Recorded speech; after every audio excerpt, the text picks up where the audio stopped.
Welcome friends, আজকের ভিডিওতে আমরা জানব কিভাবে সহজেই ঘরে থাকা উপকরণ ব্যবহার করে মাত্র 5টি দারুণ কার্যকরী উপায়ে আরশোলা আপনি দূর করতে পারবেন। আরশোলা যে কি বিরক্তিকর আমরা সবাই জানি। এই যে 5টা দারুণ কার্যকরী উপায় আজকে আমরা দেখব, তার মধ্যে 4 নম্বর আর 5 নম্বর উপায়টা কিন্তু মারাত্মক কার্যকরী। তাই ভিডিওটি পুরোপুরি দেখবেন, না হলে অনেক কিছু মিস করে যাবেন হয়তো। চলুন দেরি না করে শুরু করা যাক। প্রথম উপায়, বেকিং সোডা ও চিনির মিশ্রণ। এই মিশ্রণটি খুবই কার্যকর। সমান পরিমাণে বেকিং সোডা ও চিনি মিশিয়ে আরশোলা যেখানে যাতায়াত করে সেখানে ছিটিয়ে দিন।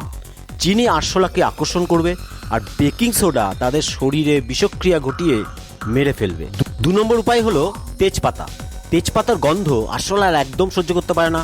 কিছু শুকনো তেজপাতা পিষে গুঁড়ো করে ঘরের কোনায় রেখে দিন, এটির গন্ধ আরশোলাদের দূরে রাখবে। 3 নম্বর উপায়টি হলো নিম তেলের স্প্রে। 1 কাপ জলে কয়েক ফোঁটা নিম তেল মিশিয়ে স্প্রে তৈরি করুন। এটি আরশোলা যেখানে যাতায়াত করে সেখানে বেশি করে স্প্রে করুন। নিম তেলের প্রাকৃতিক গন্ধ আরশোলারা কিন্তু পছন্দ করে না, তাই তারা ঘর ছেড়ে পালাবে। আপনি দেখছেন হ্যালো হেলথ চ্যানেলকে সাবস্ক্রাইব করে দেবেন আর বেল আইকন প্রেস করে দেবেন, যাতে এই চ্যানেলের ঘন্টি সবার আগে আপনি শুনতে পান।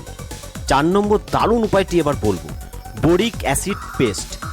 বোরিক অ্যাসিড, ময়দা এবং জল মিশিয়ে একটা পেস্ট তৈরি করুন। এই মিশ্রণটি ছোট বলের আকারে তৈরি করে আরশোলার আস্তানায় রেখে দিন, বা আপনি স্প্রেও করে দিতে পারেন। এটি আরশোলারা খেয়ে ফেলার পর তাদের শরীরে বিষক্রিয়া ঘটায়। শেষ আর 5 নম্বর ধামাকাদার উপায়টি হলো লেবুর রস। লেবুর রসের অ্যান্টিব্যাকটেরিয়াল গুণ আছে, যা আরশোলাকে দূরে রাখতে সাহায্য করে। মেঝে মোছার যে জল আছে তাতে লেবুর রস মিশিয়ে নিন এবং নিয়মিত সেই জল দিয়ে ঘর পরিষ্কার করতে থাকুন। 7 দিনের মধ্যে আপনি চমকপ্রদ উপকার পাবেন। এই 5টা ঘরোয়া পদ্ধতিতে সহজেই আরশোলা দূর করতে আপনাকে সাহায্য করবে। তাই ঘরে এই সাধারণ উপকরণ ব্যবহার করে আরশোলা মুক্ত, পরিষ্কার আর স্বাস্থ্যকর পরিবেশ বজায় রাখুন। ভিডিওটি ভালো লাগলে লাইক এবং সাবস্ক্রাইব করতে ভুলবেন না। Bye bye friend.